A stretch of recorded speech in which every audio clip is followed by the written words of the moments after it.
Hello, I wanted to do a tutorial on the RAOBF method of attack on merchant shipping.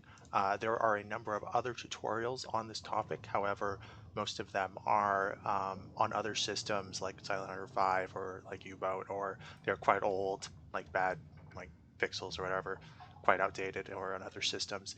This is for the OneAlex Silent Hunter 3. It has this version's attack disc on it, and I just wanted to show you how to do an attack with that.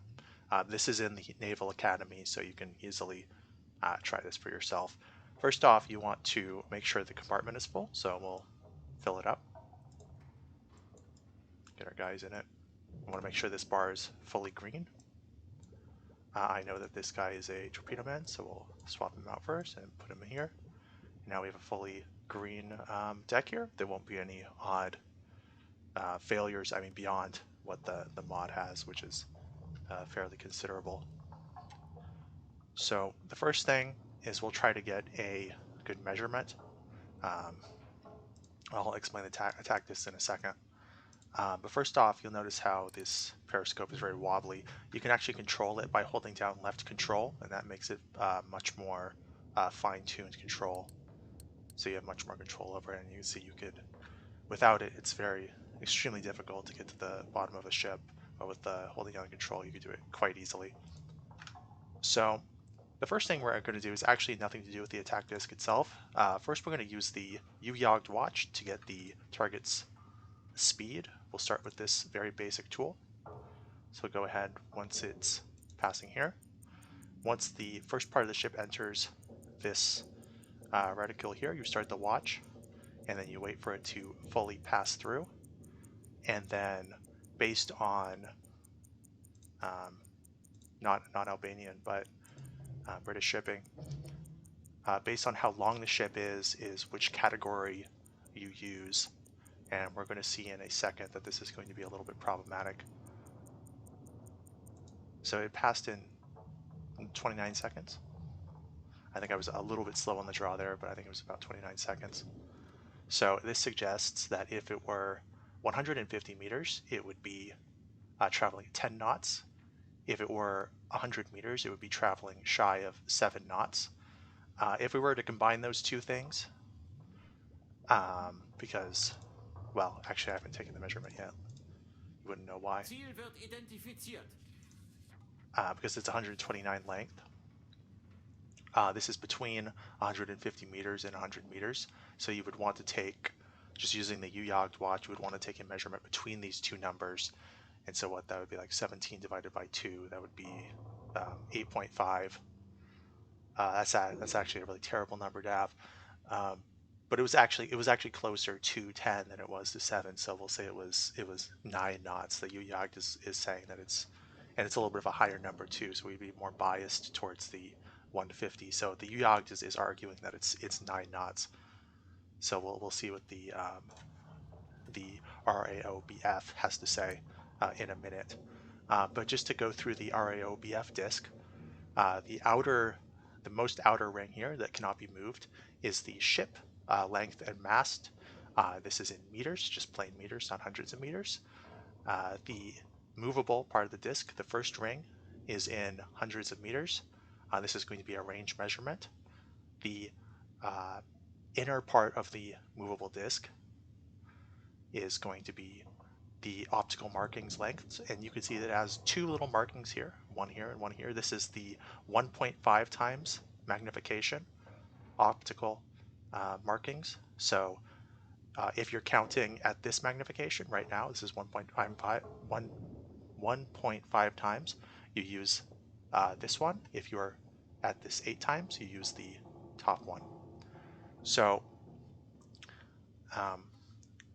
and this is the angle on the bow. And you need the range measurement in order to take that measurement. So first off, we're going to take our speed measurement and see what the RAOBF disk has to say, because the U-Jagd said it was 9 knots. So what we do here is we bring the seconds, this is 29 seconds, and we bring it underneath the 129.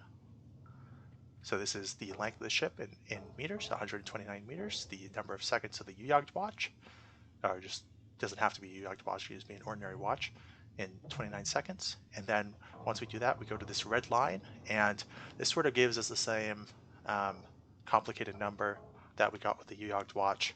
But it's not quite sure if it wants to be 9 or 8. It's closer to 9. We'll say it's 9. Actually, I was a little bit slow. What would happen if it was a little bit? Yeah, I was a little bit slow. So I actually think it actually is 9. So I'll go ahead and put it to 9. Lock that in so we don't forget it.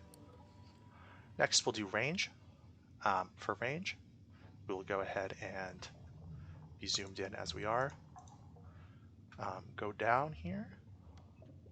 Get level to the bottom of the ship.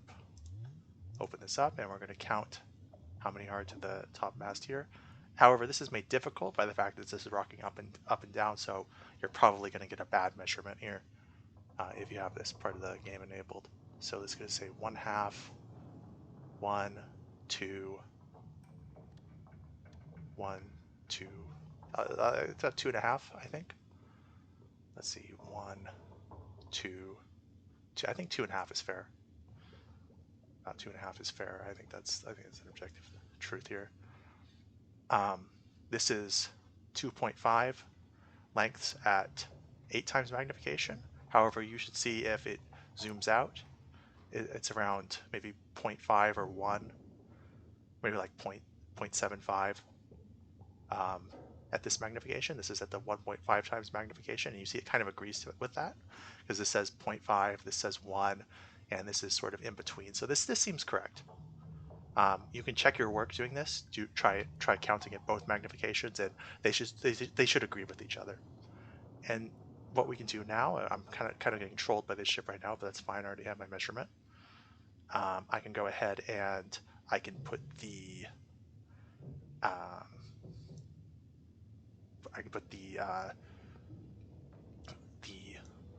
how many dials I had at the very top here. So yes, 2.5. I had already done that. And then we go to the ship mast, which is 29. Yes, I lost my log. 29. So it's arguing that it is 26, 27. It's arguing that it is 2,700 meters. We'll go ahead and just agree with that. That's probably going to change as this is going on, but for the time being, we'll agree with that. And now when we have the range, we'll go ahead and get the angle on the bow. So the first thing we're going to do is we're going to set the range, which is 2,700, to the length of the ship in meters. So it's going to be 2.6 and just under there. So this is where we want it. However, I'm getting kind of trolled by the ships right now, so I can't really tell. It's kind of difficult to tell. I'll have to wait for a second for them to kind of move out of the way, and at which time my range measurement's probably no longer going to be accurate. Shoe. I can kind of see it, so let's see. Don't do this when you calculate it. It'll be it's probably like 10. So that's probably going to be like 65. Now the thing is, if it is heading towards you, you can just take that measurement as is. It's totally fine. However, the problem is these ships are actually heading away from us, I believe. Let me just double check. Yeah, they are heading away from me, so that's no good. Meaning that we need to flip the AOB measurement around 180 degrees. So while we would usually just take it as is, we instead now will do 180 minus this measurement to get our AOB starboard and the starboard, because they're moving in the starboard direction here. So this is going to be 180 minus 65.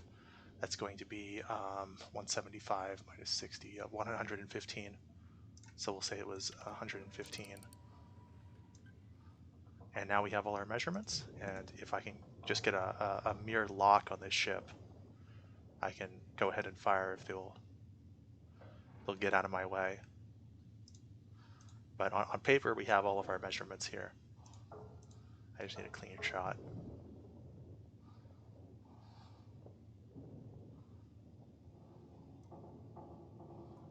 I think these ships are actually traveling faster, so I might get a clean shot in about a second. Actually, they're all heading the same speed. I don't think I am. Let me just quickly recalculate it for this guy. You're my new victim. Ziel wird identifiziert. We're all going the same speed, so if we can keep 9. I need the new panel. You're 1, 2, 2.5. That's what we calculated for the other guy. That can't be right. 1, 2, 3. Yeah, 3. So put this 2, 3. Wait, you are kind of traveling faster than everyone else. I'm gonna have to retake your speed. But regardless, let's get the range. Your length, your mast height is 21. So that's going to be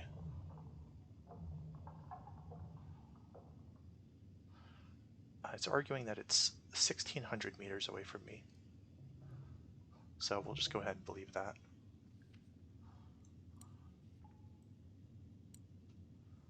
Oh, I actually put in the wrong range measurement. I put in 1,600. I put in like 1,400. So that was going to be wrong anyway.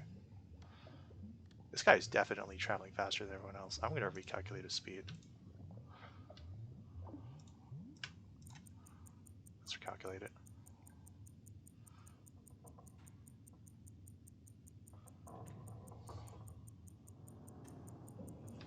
He is pulling ahead of everyone else. I do not believe it.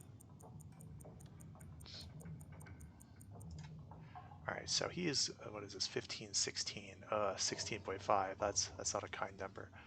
Let's see, the U-Jagd watch says that he's going 12. That's pretty fast. Okay, let's see where that puts him. So putting these seconds, he did pass in like 16.5 seconds, right? So that's pretty quick. So, against a length of 80 right here. It says he's only going 9.5. I will say he's going... Well, he's actually keeping with everyone else. This is some sort of optical illusion. I think he's going 9, just like with everyone else. I'm somehow getting tricked here. So, we'll calculate his AOB.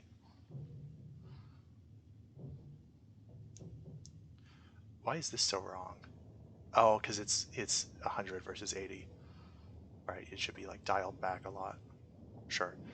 So, calculating the AOB here, we'll put his range at the where his length is. So we calculated. We should probably recalculate the range at this point. So 1, 2. It's really only 2. There's no way that's true. 1, 2, like 2.5.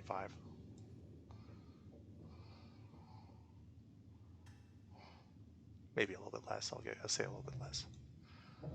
And his length, his mast height is 21. So he's now increased to 2,100 meters. I will now go to the angle on the bow here. And yet these are just the sort of measurements you just kind of have to keep redoing if you're not fast enough to get them in, or if you want to change a new target. So we'll go ahead and get the angle on the bow. Do this by putting the range, which is 2,100, against the ship length, which was 80. And then his length is, or his mat is, I'm mixing things up. how many wide he is 1, 2, 3, 4, 5, 6, 7. 7. That says he is angle off the bow is 54. 54, 100. He's moving away. 180 minus 54 is 130, 126. So we'll say he's 126. A little bit over there, and then his depth is 7, so we'll put this to 8, and we'll see if we have a valid torpedo solution. Oh, let's lock it in. You have to lock that in to get the gyro angle to be correct, and we'll fire. So I said it was 121. Let's see what our omniscient weapons officer has to say. 139. Was I that wrong? He moved 300 more meters. Maybe that influenced the angle on the bow measurement by another 20 degrees. Would that be the case? Is that a correct statement? If I moved another 400, does that produce? Let's see, his like is precisely 80. So let's see, 0.5, 1, 2, 3, 4. So that's 5. 5. It's like 41. 40. Yeah, that's dead on. Yeah. So yeah, okay. That little bit of range really influenced the angle on the bow measurement. Let's see if this torpedo will actually hit. May very well not. This is sort of a very bad shot. I would not make a shot like this in the campaign. Oh, no. No, it's yeah. Right, take this as like an object lesson, not to make these sorts of shots. It would have been fine had it been like 5 to 7 minutes ago when they were right here. It would have been more okay, but you know, taking a shot at this sort of angle, any small difference in range is really going to harm you a lot. So this is just gonna. It was close, but it's just gonna miss. It's just gonna miss completely. Had I wanted to get a better shot, I would have had to constantly retake ranges, and that's always fraught with errors as your periscope is rocking. So you can do this for yourself at a better angle, and you will get better results, better than me. Have a good one.